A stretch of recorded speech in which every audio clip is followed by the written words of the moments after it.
Bendiciones para todos y todas. No voy a decir lo otro porque entonces me dicen que ya ahora soy binario y no sé qué y no sé qué. Bendiciones. Bienvenidos a la comunidad cristiana de transformación. Queremos extenderle un saludo muy especial a todos aquellos que nos están viendo desde muchos rincones del mundo, desde otras latitudes, desde otros espacios, a donde llegan estas maravillosas ondas que el hombre se inventó para mejor comunicación. Gracias por estar acá en la comunidad cristiana de transformación. Bienvenidos ustedes, hermanos, bienvenida. Saludos a quienes están escuchando. ¿Desde dónde? ¿Desde dónde reportan sintonía? Estados Unidos, Francia, México, desde España también. Bueno, bendiciones para ellos. Hoy vamos a continuar con la serie que estamos trabajando del estudio. Bueno, es un estudio profundito, no tan profundito, pero sí muy aplicativo, de la segunda epístola del apóstol Pedro. Es una serie que hemos llamado El conocimiento que da poder. Quiero hacer una claridad. Aunque el nombre parece muy gnóstico, conocimiento que da poder, les voy a hablar acerca del gnosticismo. Rápidamente, base del gnosticismo religioso. El gnosticismo religioso pretende mezclar la salvación del alma, la eternidad, porque creen en la eternidad, creen en lo espiritual, pero solamente a través del conocimiento. O sea, para el gnosticismo, el fundamento es conocer. Para el gnóstico, para el gnosticismo, se requiere conocimiento. Entonces, a la medida que usted va adquiriendo conocimiento, va escalando niveles hasta el punto de que llega a ser salvo. Eso es un concepto totalmente antibíblico. Pero la Biblia, por esencia, sí habla de conocimiento. Entonces, por eso, el título de este mensaje se llama El conocimiento que da poder. No el conocimiento te da poder, sino el conocimiento que da poder. Porque el fundamento de nosotros, ¿cuál es? Es la fe.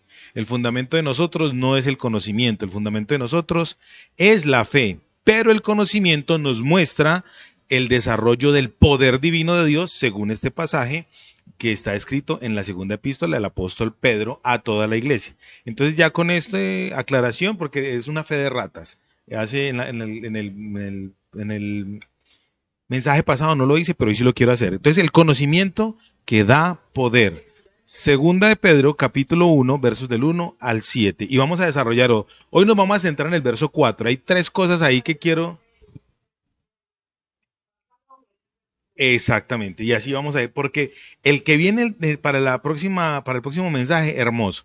Bueno, vamos a leer en el nombre de nuestro Señor y Salvador Jesús, bajo la bendición poderosa de Dios Padre y en la unción gloriosa del Espíritu Santo. Dice así: Simón Pedro, siervo y apóstol de Jesucristo, a los que habéis alcanzado por la justicia de nuestro Dios y Salvador Jesucristo, una fe igualmente preciosa que la nuestra. De los que estamos aquí, ¿cuántos hemos alcanzado esa fe igual que la que él estaba proclamando? Amén, amén. El resultado de esa fe dice así: gracia y paz os sean multiplicadas en el conocimiento de Dios y de nuestro Señor Jesús.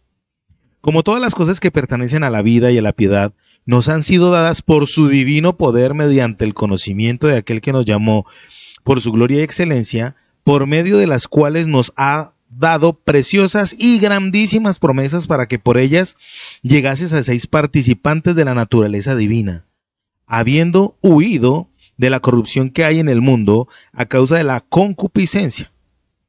Vosotros también, poniendo toda diligencia por esto mismo, añadid a vuestra fe virtud, a la virtud conocimiento, al conocimiento dominio propio, al dominio propio paciencia y a la paciencia piedad, a la piedad afecto fraternal y al afecto fraternal amor. Esto es una cosa. Después en el verso 8 hay un porqué, pero vamos hoy a trabajar entonces el verso 4, ¿cierto? De esta segunda epístola. Mira, yo sé que no es un estudio exegético profundo, pero tratamos de dar la mayor cantidad de recursos para que usted pueda entender de una manera práctica y sencilla los principios que están escritos en la Biblia, ¿cierto? Que son para quién, al fin y al cabo, para nosotros. Entonces, introducción rápida. La segunda epístola del apóstol Pedro, ¿a quién fue escrita? Dice, a los que fueron alcanzados por medio de ¿quién? De Jesucristo, nuestro Dios, Señor y Salvador. La segunda epístola fue escrita en el previo antes de él ser crucificado. Entonces, en la primera epístola, él escribió acerca del ataque externo de la iglesia, la persecución que estaba sufriendo la iglesia. Por eso la iglesia fue dispersa. Entonces, él escribió en la primera epístola cómo hacer para tener defensa y ataque al mismo tiempo, porque recuerde que la palabra de Dios, según Efesios capítulo 6, la palabra de Dios es la única arma de ataque que Dios nos dio en la armadura de Dios. La armadura de Dios, todas son elementos de defensa, elementos defensivos. La única arma que es de ataque es la palabra de Dios. Y enseguida vamos a leer algo bien bonito que está en Oseas. Entonces, la primera epístola fue escrita para defender y atacar los ataques, valga la redundancia, o la persecución ¿qué? Externa. En la segunda epístola habla del ataque que ya es interno. Y vuelvo a repetir lo que dije alguna vez. La iglesia desde nuevecita fue como la creación. La creación desde nuevecita, recién creado todo, el Eterno creó los cielos, la tierra, hizo el huerto del Edén y colocó al hombre, a la raza humana ahí. E inmediatamente vino el ataque satánico para desvirtuar el poder divino de creación, el poder del dunamis de Dios que creó y colocó al hombre ahí para quitarlo de ahí, desestabilizarlo y quitarlo de ahí. La iglesia sufrió exactamente lo mismo. La iglesia del Señor Jesucristo, desde sus albores, desde que nació, ha sufrido un ataque 100% satánico para desvirtuar ¿qué? El conocimiento y el concepto verdadero y real de Dios. Y la mejor forma de ataque que ha utilizado Satanás y sus demonios para mellar la iglesia ha sido la religión. O sea, algo pseudo cristiano. Uno de los aspectos que vivió la iglesia del primer siglo fue el libertinaje. Entonces, el apóstol Pedro escribe, ojo con eso, porque no es que usted ahora, porque tiene la libertad de no hacer sacrificios, entonces se va a descualquierar y entonces va a vivir en pecado porque ya no hay necesidad de hacer sacrificios. No, ahora el sacrificio es diario, es permanente. La santificación, ¿cuándo tiene que ser? Diaria. La santidad no es una meta, lo repetimos acá muchas veces, la santidad es un estilo de vida. ¿Están conmigo? Muy bien. Bien, entonces, en la segunda epístola del apóstol Pedro hay palabras clave. Una de las que más se usa es la palabra ¿qué? Conocimiento. Palabra conocimiento, la palabra interpretación, la palabra profecía. En el verso 3 está la otra que me gusta mucho. Entendimiento. Es una repetición, reiteración del lenguaje para adquirir ¿qué? Conocimiento. La palabra conocimiento en griego es epignosis. Es un conocimiento, pero resulta que no es un conocimiento solamente meramente informativo. No es un conocimiento meramente informativo. La palabra epignosis quiere decir conocer familiarmente, o sea, conocer cómodamente. Voy a hacerles una pregunta. ¿Cuántos de los que están aquí alguna vez han llegado a una ciudad y miran para todos los lados y dicen, ¿y ahora? ¿Para dónde cojo? Pero cuando usted ya empieza a vivir en una ciudad, usted dice, entro por esta calle, salgo a aquella esquina y tal. ¿Anda cómo? La palabra epignosis, en un centro comercial ocurre eso. Nos vemos abajo en claro, ¿en dónde queda? Entonces, ¿cierto? Cuando usted empieza a conocer familiarmente, entonces eso quiere decir la palabra en griego epignosis. Cuando usted conoce familiarmente, cuando usted ya lo tiene dominado, usted domina el aspecto. Entonces hay gente que pretende, dice, conocer a Dios, pero no conocen sus características. Hoy vamos a hablar de eso. Algo bien importante que está aquí, características de Dios. Resulta que el mundo nos está colocando a nosotros un sistema de valores y ese sistema de valores van en contravía con el propósito de Dios. No voy a hablar de política, aunque me lambo por colocarles el ejemplo del comunismo de la Alemania occidental y de la Alemania oriental, para no hablar del comunismo y socialismo actual. Voy a colocar ese ejemplo. ¿Por qué colocaron en la Alemania de 1900, del finales del siglo pasado, un muro que separaba la oriental de la occidental? ¿Ustedes sabían eso? Les voy a tirar un dato. Tiraron ese muro para que la gente que vivía en la Alemania comunista no se tirara para la Alemania capitalista. Perdón. La base del levantamiento de ese muro fue eso: separar el comunismo del capitalismo. ¿Por qué tan raro que 3 millones de personas que vivían en el comunismo socialista progresista querían migrar para el capitalista? Porque en el otro estaban viviendo muy bueno, ¿cierto que no? Estaban viviendo mal. Entonces resulta que cuando uno se familiariza con algo, cuando lo vive, es cuando empieza a tener ¿qué? Confianza. El apóstol Pedro está diciéndole a la gente: ustedes tienen que conocer a Dios, para que ustedes puedan ver el poder divino que está en el verso 3, tienen que hacer ¿qué con Dios? Conocerlo. Si no asumen la epignosis, familiarizarse con Él, entonces nunca van a tener una verdadera relación. Entonces el mundo nos quiere colocar a nosotros un sistema ¿de qué? De valores. Sistema de valores. Otro ejemplo sencillo. Hoy en día la terapia de conversión para las personas de la comunidad LGTBQ+, ¿cierto? Le dicen convertirse, póngale pues cuidado, a alguien que quiere retornar su esencia. O sea, yo era gay, un ejemplo, y me quiero volver otra vez heterosexual. Entonces a eso lo llaman disque conversión. Y pelean contra eso los de la comunidad, que no puede ser eso, que no pueden obligar a la gente a convertirse. O sea, llaman conversión algo que es natural. Entonces hoy en día el concepto de valores está ¿qué? Tergiversado, está invertido. ¿Por falta de qué? Enseguida vamos a leer ese texto. Muy bien. Entonces resulta que hoy en día, para entrar ya en materia, la introducción dice así: nosotros los seres humanos estamos dispuestos a lo que sea por conocer lo que sea, menos a Dios. Yo lo llamo el mar de conocimiento y la poquita profundidad. Hoy en día tú le preguntas a cualquier muchacho, a cualquier joven de menos de 25 años,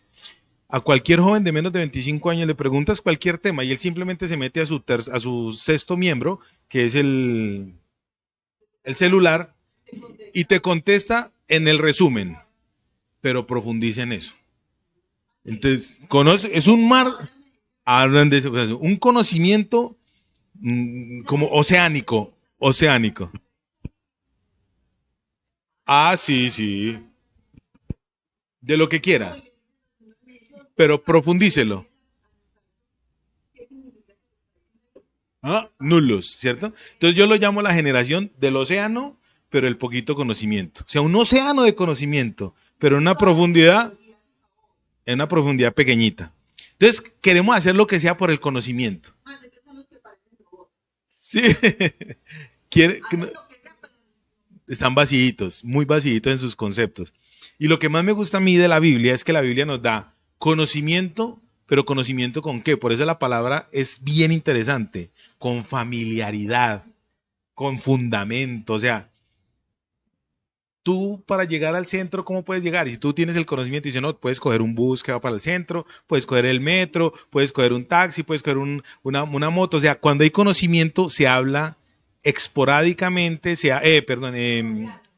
con confianza. Yo lo digo espontáneamente. Se habla con espontaneidad. Entonces la pregunta es: ¿hasta qué punto usted está dispuesto a adquirir conocimiento secular que le sirve a usted para el desarrollo de su vida cotidiana? Conseguir el trabajo, conseguir buenas amistades, mejorar en su vida laboral.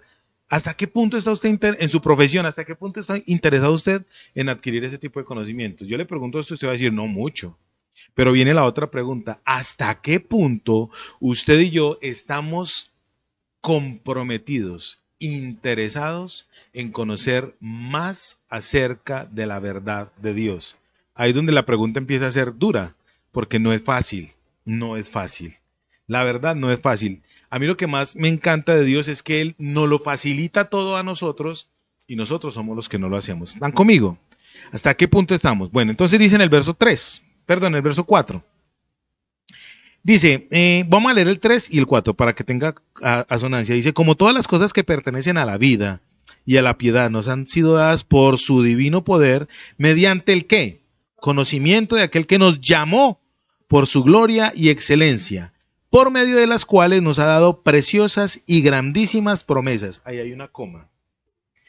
¿Por medio de qué Dios nos ha dado esas grandísimas promesas? Dice, por medio del conocimiento. Es por medio del conocimiento que Dios manifiesta esas grandísimas promesas. Ahora, usted preguntará, pastor, ¿y cuáles son esas grandísimas promesas? ¿Cierto? Se lo voy a resumir así. Resulta que al Eterno, a Yahweh, le interesa que nosotros lo conozcamos y por eso Él se interesa en esto que les estoy hablando es de una escala magnífica, o sea, grande. Es una dimensión que nosotros no alcanzamos a percibir. Él está interesado en que a nivel universal, mundial, la gente conozca las verdades, tenga familiaridad con las verdades que Él tiene, que Él plantea.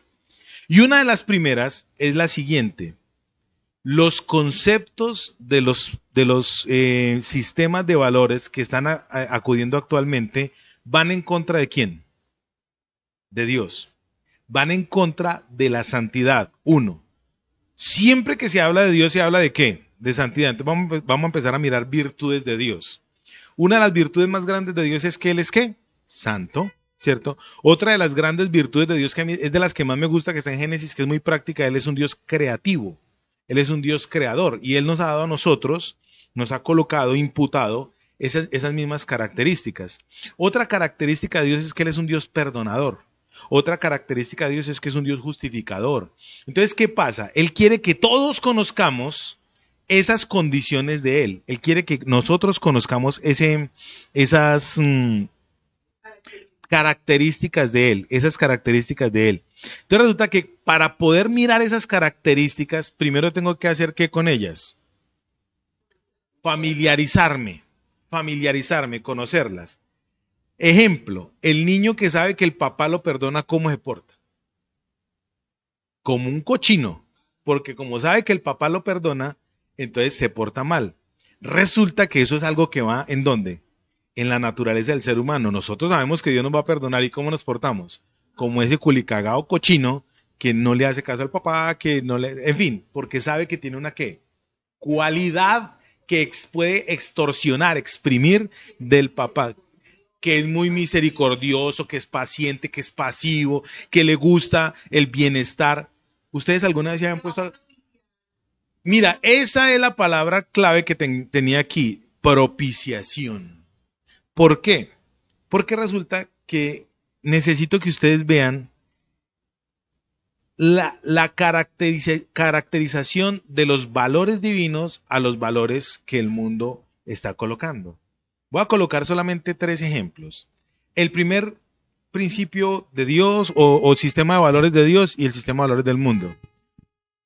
¿Cuántos de los que estamos aquí, y eso no me lo va a responder usted a mí, se lo va a responder usted solito, está convencido al punto máximo que cuando tiene un pensamiento pornográfico, adúltero en su mente, está convencido de que eso es pecado? Eso lo responde usted, ¿cierto? ¿Y el mundo qué le dice a usted? Ay, una adulteradita, una fornicadita, ¿quién ya? Que a una persona yo la estoy molestando por eso, ay, me dijo en estos días en confianza, pastor, es que estoy saliendo con un muchacho más joven y tal, yo tengo mis necesidades, claro, tiene necesidades, entonces pues yo a molestarle diciendo, pues, por una fornicadita usted cree que se va a perder. Y empecé a ser sarcástico al punto que ya cuando me dice, yo sé que eso está muy malo, yo sé que esos son demonios. O sea, conoce la verdad, pero ¿qué pasa con ese conocimiento? No está familiarizado con ese conocimiento. Entonces, primero, un concepto moral bajo, liviano, no hay problema. Segundo aspecto, el enojo. Bueno, ese era el tercero. Yo voy a colocar el aspecto moral, el aspecto de mentira y el aspecto de enojo. Voy a colocarlo. Ya el primero lo eliminamos, lo evacuamos. El segundo, la mentira. Según la Biblia, ¿qué dice la Biblia o quién dice la Biblia que es el papá de las mentiras? Y nosotros estamos tan livianos, que cuando decimos una mentira no nos imaginamos a quién le estamos diciendo papá. Porque el sistema de valores que está en nuestro corazón está altamente permeado por el mundo. Y en este verso 4 dice lo siguiente de cómo hacer para que ese concepto de valores o ese sistema de valores se vaya de nosotros. Y el tercero, el enojo, la ira. Yo perdono pero no olvido. Según la Biblia, el que se enoja contra su familiar, su hermano, su prójimo, con el que sea, es tan culpable delante de Dios como si fuera un asesino, ¿cierto? Entonces, el principio de valores de parte de Dios, repita conmigo, es pesado, diga, es pesado. El sistema de valores de Dios, ¿y saben por qué es pesado? Porque necesita generar estabilidad. Si el sistema de valores de Dios no fuera pesado como la gloria de Dios que pesa, no rompería el pecado que está en nosotros.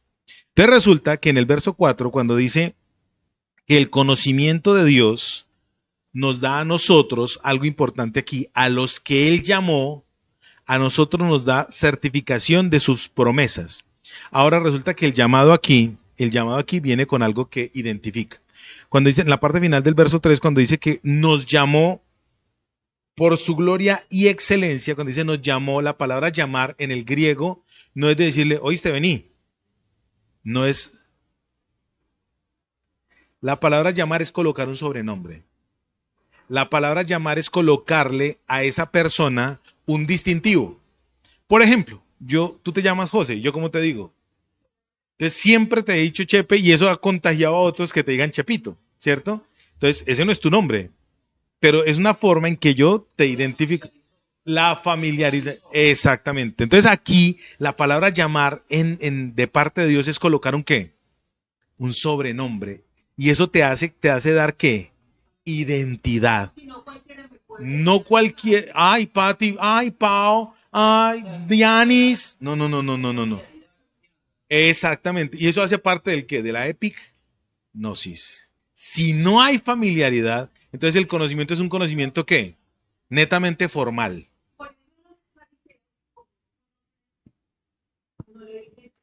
No, los religiosos, ¿cómo le van a decir a Dios? Papá, jamás, jamás. Y la palabra en hebreo para papá, ¿cuál es? Abba. Abba.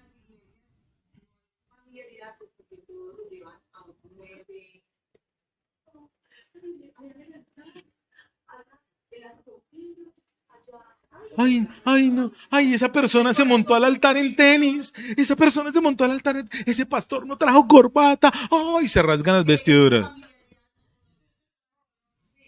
Sí, se rasgan las vestiduras y salen en pelotos en la. ¿Listo?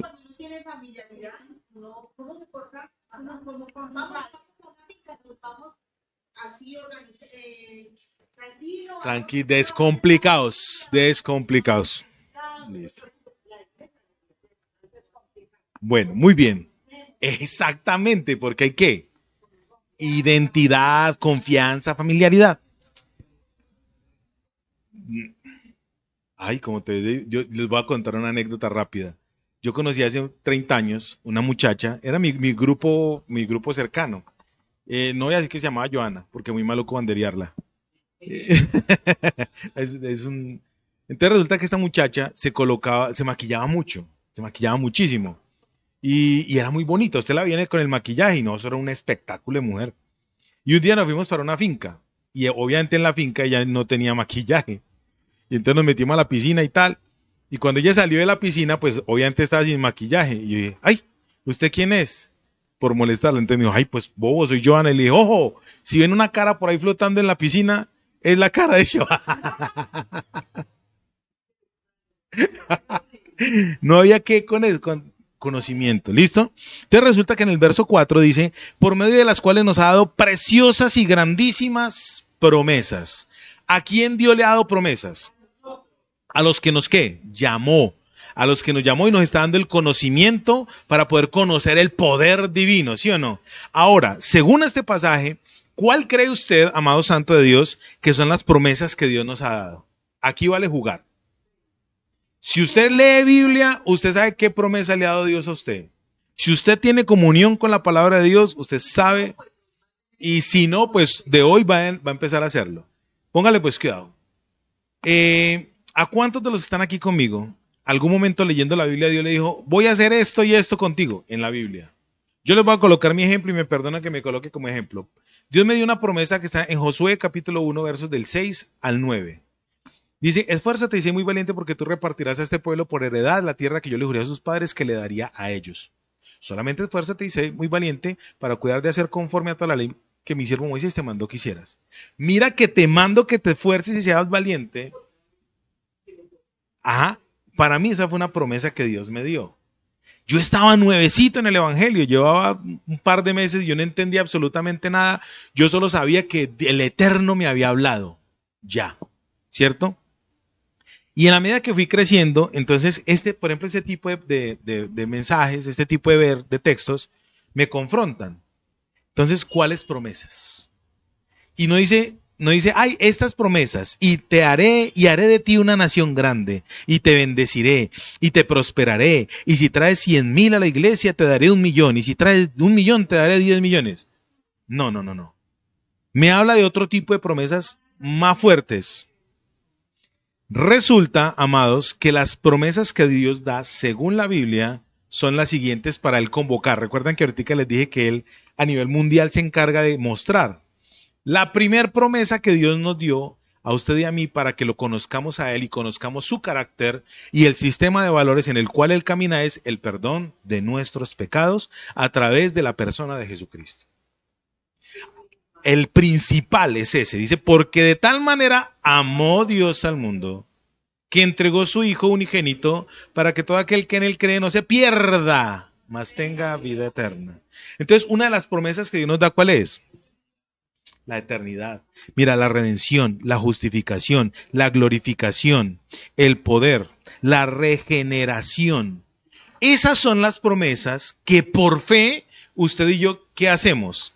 Alcanzamos. Pero para poder obtener esas promesas y percibirlas, ¿qué tengo que hacer yo con esas promesas? Simple, si yo no las conozco, no las voy.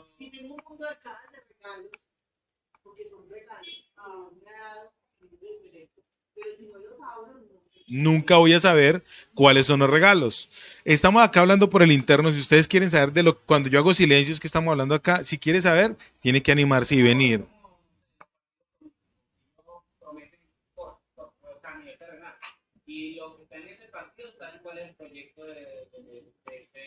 Del partido.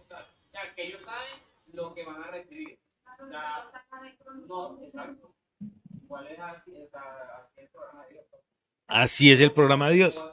Si usted no conoce el programa de Dios, no va a saber de los beneficios de ese programa. Exactamente. Hasta ahí vamos bien, ¿cierto? Entonces, promesas. ¿Cuáles son las promesas que Dios nos ha dado básicamente? Nos ha prometido la vida eterna. Nos ha prometido el vivir con paz. Nos ha prometido la justificación a pesar de yo ser un malo, a pesar de yo ser un pervertido. Nos ha prometido que va a estar con nosotros todos los días hasta el fin del mundo.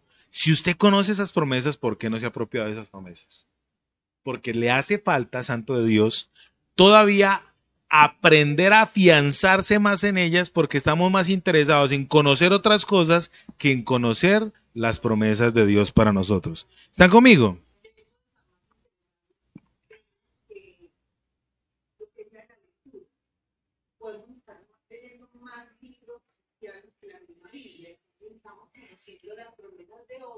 Bueno, póngale pues cuidado. Voy a replicar algo que me está diciendo acá el teleprompter. Hay personas que leen mucha literatura cristiana, evangélica, está muy bien, y han percibido la promesa de Dios para otras personas, ¿cierto? Y resulta que entonces al estar interesados más en mirar lo que Dios hizo con otro, yo lo llamo una fe prestada. Ay, Señor, como le pasó a esos que querían hacer la liberación. Te conjuro por el Cristo que predica Pablo. Y el demonio les dijo, pues a Pablo conozco y obvio sé quién es Cristo, pero ustedes quiénes son. Y los empelotó. Como a 5 los empelotó. Entonces se convierten en fariseos. Les voy a decir por qué. Porque los fariseos, la tradición farisaica, ellos interpretaban la Biblia y para ellos era más importante la interpretación de la Torá que la Torá. Entonces hay personas que se convierten en ese tipo de fariseos. Creen que es más importante lo que ellos interpretan que la misma Biblia. Creen que es más importante lo que leen de una literatura evangélica cristiana, muy buena, no estoy hablando en contra de ella, pero es más importante que la palabra de Dios, que es el fundamento. Entonces, las promesas que Dios nos ha dado ¿Dónde están escritas las promesas? Les voy a colocar solamente un ejemplo sencillo. En Efesios capítulo 1, verso 3 dice que desde antes de la fundación del mundo, ¿el que había hecho con nosotros? Escogido, predestinado, llamado, justificado. Nos conoció, nos puso por nombre, ¿cierto? Hasta ahí vamos bien, ¿sí o no? A mí esto me fascina, santos de Dios. Esas son, dice aquí el apóstol Pedro, son grandísimas promesas. No son ni siquiera promesas, son grandísimas promesas. Dice en el mismo verso 4, grandísimas promesas con un propósito. Dice, para que por ellas llegaseis a ser participantes de la naturaleza divina. Esto es una cosa poderosa. Si yo no conozco la promesa de Dios, no puedo entender de qué me va a hacer el partícipe. Voy a colocar el ejemplo. Evangelio según San Juan, capítulo 1, verso 12, dice, mas a todos los que creyeron en su nombre, les dio ¿qué? De ser, todos los que le recibieron, a los que creyeron en su nombre, les dio la potestad del poder de ser llamados o hechos hijos de Dios. Tecnon de Dios. Cuando aquí en el verso 4 está diciendo que Él nos hizo participantes, quiere decir que Él nos adoptó. Él nos adoptó y la palabra participación no es solamente una invitación. Ve, te quiero hacer partícipe de que vengas a mi cumpleaños. Habrá francachela y habrá comelona. Él no solamente te está diciendo, te quiero invitar a mi boda. Vamos a comer torta y vamos a burlarnos de la novia y tal. No, no, no. Él no, la palabra participación es hacer vida con eso. Por eso cuando la palabra participación en este verso es igual que adopción. A los que creemos en su nombre nos dio ¿qué? La potestad, la facultad de ser llamados tecnon, hijos de Dios. O sea que usted y yo tenemos ¿qué de Dios? Su naturaleza. Su naturaleza. Entonces, ojo con esto que es bien interesante. Al yo tener la naturaleza divina, al yo tener la naturaleza de Dios, que se obtiene a través del conocimiento de los sistemas de valores de Dios, entonces, ¿qué es lo primero que me va a colocar a mi Dios? ¿Qué es lo primero que me va a imputar a mí? Pues su propio sistema de valores. Entonces, lo que dice Génesis capítulo 2, me parece, 1:27 más bien, me parece genial, porque dice, hagamos al hombre conforme a ¿qué? Y a nuestra semejanza. Entonces, si Él es santo y Él me hace partícipe a mí a través de la redención, a través de la regeneración, a través de la justificación, conceptos que solamente provienen de Dios, y Él me hace a mí partícipe de su naturaleza divina, entonces a través del perdón yo puedo ser semejante a ¿quién? Porque tengo la capacidad de perdonar. A través de la participación de Dios, esto es glorioso, santos de Dios, Él me da a mí ¿qué? Lo vamos a mirar dentro de 8 días, fe. Y a la fe yo le tengo que añadir otras cositas, diligencia y tal. Pero hoy para resumir esto, cuando Él te dice a ti, te hace partícipe, quiere decir, te colocó de Él, de su santidad a través de la adopción, te colocó los principios y valores que son natos, inherentes intrínsecamente al carácter de Dios.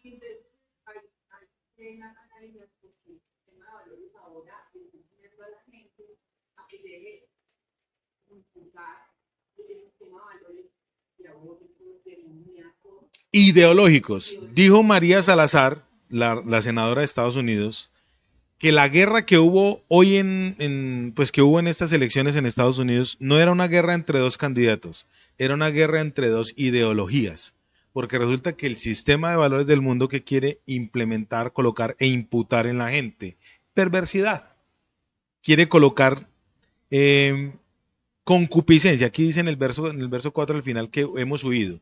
No creo que alcancemos a desarrollarlo, pero bueno.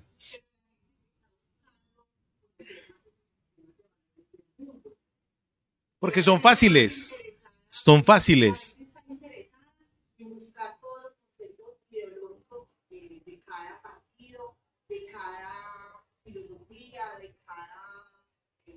Movimiento. El,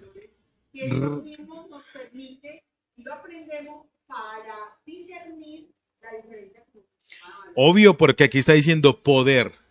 El conocimiento que me da, dice en el verso 3, El poder divino viene mediante el conocimiento de aquel que nos llamó por su gloria y excelencia. Si Él nos quiere hacer participantes, verso 4, de esa naturaleza divina, ¿cuál es la naturaleza divina de Dios? ¿Cierto? ¿Usted alguna vez se había puesto a pensar en eso?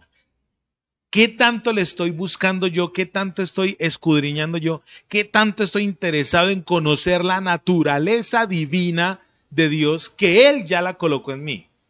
No es que la va a colocar, no es que tiene su proyecto. Él ya colocó esa naturaleza divina en quién.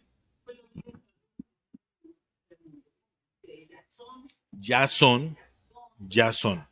Entonces, mis amados santos de Dios, para ir concluyendo con esto, por las grandiosas, grandísimas promesas que Dios nos dio, que son su perdón, su restauración, su regeneración, todas las virtudes de aquel que nos llamó de las tinieblas a su luz admirable, es que Él ha colocado en nosotros, ¿qué?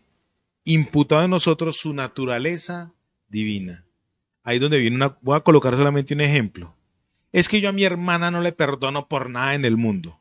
Es que yo a mi mamá no le perdono. Es que y son creyentes. Entonces déjeme decirle que su conocimiento de Dios le va a generar perdición. Oseas 4:6, lo voy a leer. Lo voy a leer. Oseas capítulo 4, en relación con Dios. Oseas 4:6. Oseas 4, perdón, del 1 al 6. Dice así: oíd palabra de Jehová. Ahí eran en la dispensación o en la dispersación que se podía hablar la palabra de Jehová. Hoy en día se dice escrito está. Pero dice aquí, Oseas capítulo 4 dice, oíd palabra de Jehová, hijos de Israel. ¿A quién le está hablando Dios acá? A los hijos. Acabamos de leer que Dios nos adoptó como hijos. Entonces aquí podemos decir, oíd palabra de Jehová, transformación. Y todos los que nos están escuchando que son creyentes. Porque Jehová contiende con los moradores de la tierra por una razón. Aquí dice, porque no hay verdad, ni misericordia, ni conocimiento de Dios en la tierra. Al no conocer a Dios, ¿qué no hay? Dice aquí, no hay verdad. Al no conocer a Dios, ¿qué no hay? Misericordia. Y dice, en la tierra. Perjurar, mentir, matar, hurtar, adulterar, prevalecen. Y homicidio tras homicidio se suceden. Por lo cual se enlutará la tierra y se extenuará todo morador de ella con las bestias del campo y las aves del cielo, aún los peces del mar. ¿Qué pasará con ellos? Morirán. Ciertamente hombre no contenderá ni reprenderá a hombre, porque tu pueblo es como los que resisten ¿a quién? Eso es muy teso. Al 6. Caerás por tanto en el día, y caerá también contigo el profeta de noche, y y a tu madre destruiré.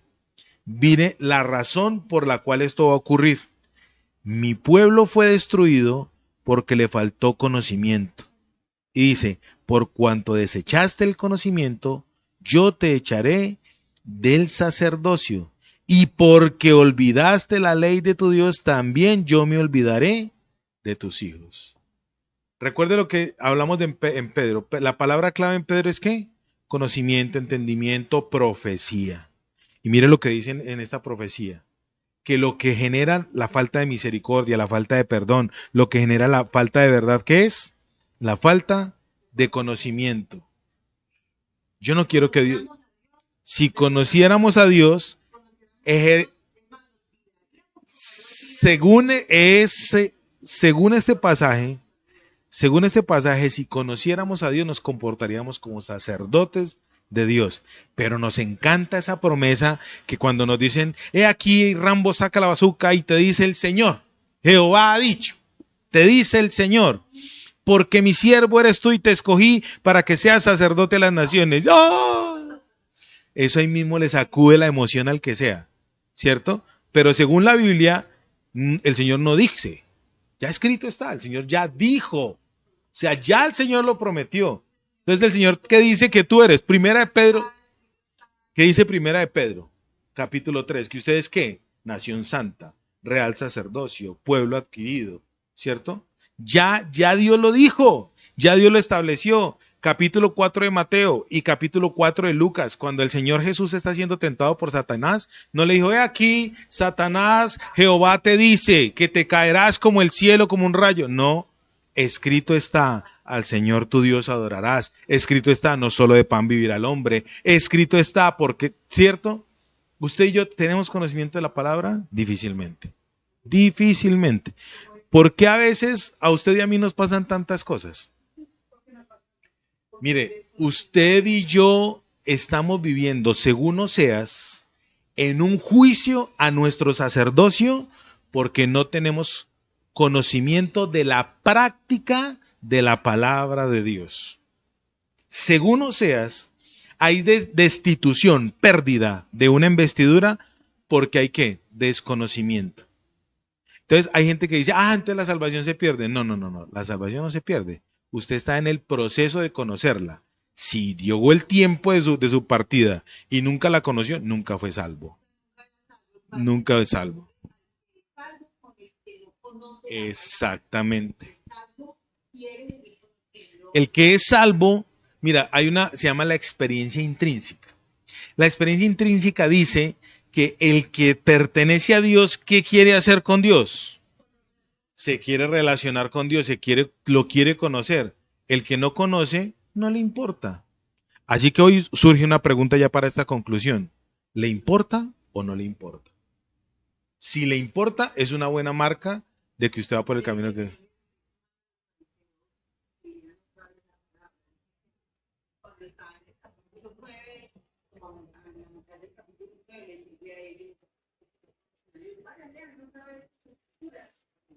Vaya, busquen. Y cuando la lean, en uno de los mensajes del Señor Jesucristo les dice, y cuando usted conozca la Escritura, usted sentirá que de su interior van a correr ríos de agua. Y dice, y también hay en otro discurso dice que la Escritura va a parecer, para ellos va a saltar como algo que los emociona. ¿Sí me va a entender? Santos de Dios.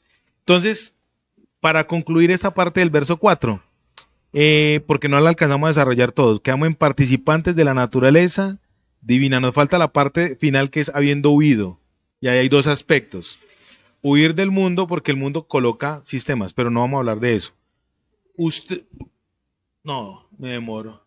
Entonces dice aquí para terminar, voy a volver a releer, por medio de las cuales nos ha dado preciosísimas y grandísimas promesas.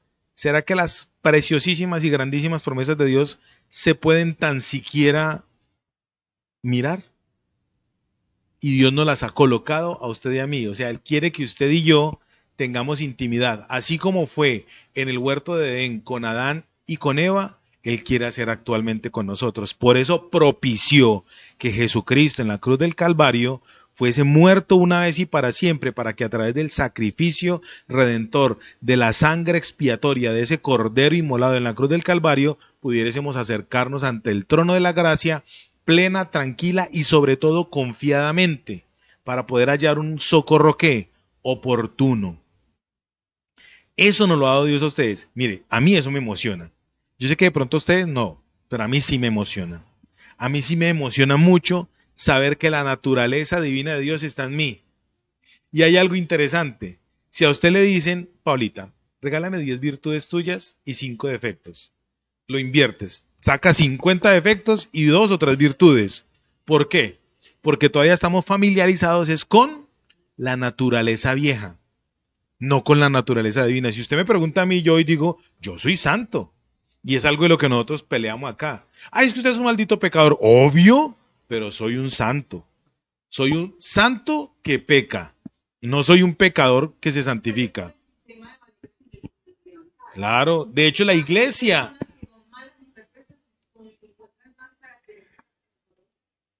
Mira, yo conozco una persona.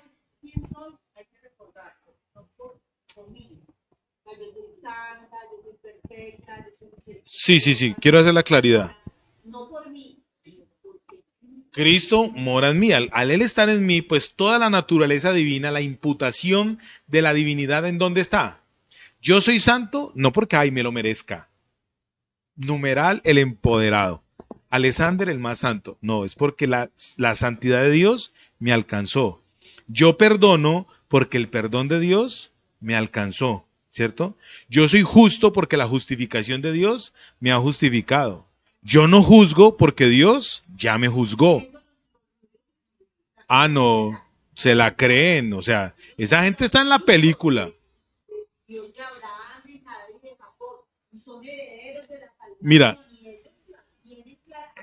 en estos días me pasó algo. Hay una persona, por eso les dicen petulantes. En estos días una persona empezó a hablarme, no, que estoy muy preocupado, que tal, tal, tal. Y lloró y todo el tema. Y yo conozco su comportamiento. Él dice ser creyente, uno conoce el comportamiento de un creyente, y uno dice, no, este no es creyente. Y él jura que si lo matan hoy, porque tenía un problema y lo iban a matar, se iba para el cielo. Y él jura, pues máteme, porque igual yo ya sé para dónde voy. Yo, ay, tiene una confianza más grande.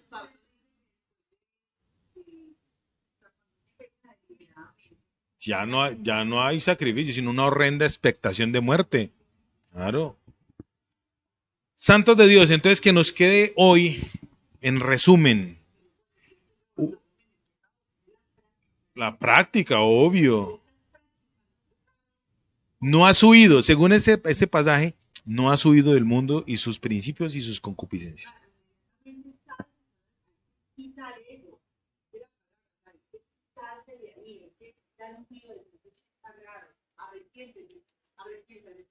Arrepiéntete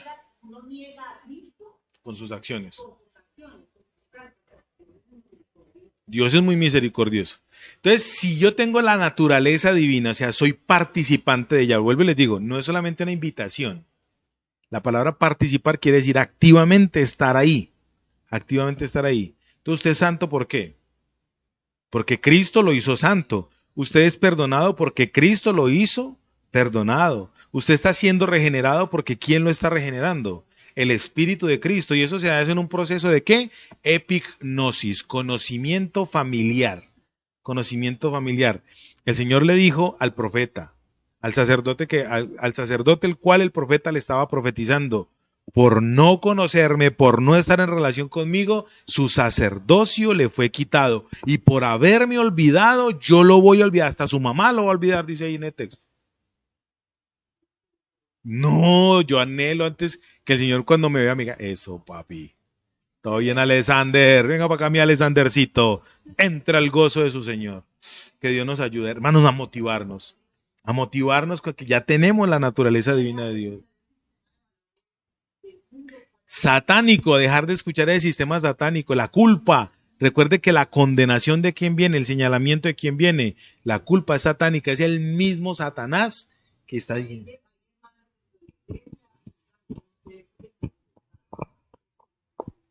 Mira, yo admiro a la gente, obvio, yo admiro ese tipo de personas que tienen esta característica, ya concluí. La siguiente, ven a un hermano que está cometiendo un error. Recuerde que la palabra para pecado, la palabra pecado tiene dos connotaciones en griego. Una, errar del blanco. Entonces, erró. Se llama amartia, errar del blanco. Y la otra, parábasis, que es pasar el límite. Y yo he visto hermanos que le dicen al hermano que está pecando, errando, cometiendo un error, le dicen, estás errando, estás cometiendo un pecado. Corrige eso. No se van a ir, porque la palabra dice esto y esto y esto, pero no como el otro que lo banderearon, un hermano que cometió adulterio, un pastor, cometió adulterio, lo banderearon delante de toda la iglesia y enseguida el pastor principal le dice, este hermano cometió adulterio, con el tal ni se junten. Entonces venían los hermanos caminando por una calle del barrio y apenas veían que venía el hermano se pasaban para la otra acera. Eso es un principio netamente satánico. Ah. Tan perverso.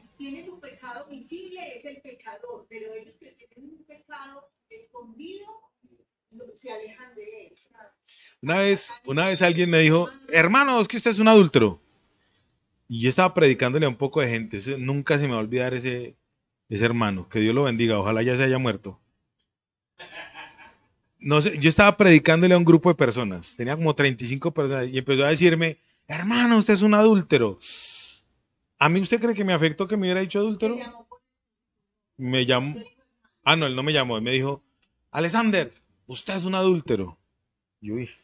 A mí eso no me dolió, a mí me dolió que me hubiera atacado delante de las personas que él estaba evangelizando, escuchando el evangelio. Estaba en la calle, yo estaba predicando en una esquina y él llegó a hacer eso y le dije, oíste, Gabriel, ¿y vos cuántas veces te masturbas en el baño? ¿Cuántas veces has tenido problemas o pensamientos homosexuales? ¿Cuántas veces has robado? Y ahí mismo, como que le atiné a todos. A mí que me dio rabia que lo haya hecho delante de la gente. Entonces él se creyó que era mejor, pero Dios me usó para mostrarle su pecado. Bueno, afortunadamente de esas personas que les prediqué, algunos aceptaron al Señor. Pero hay personas que creen que porque pueden juzgar a otro, se creen los dueños de la moral. Porque no han sido bandereados en su pecado. En su pecado. Creen que porque Dios no les ha bandereado el pecado, no se los ha publicado, entonces es que están perfectos. No, no, no, no, no, error. Inmáculos.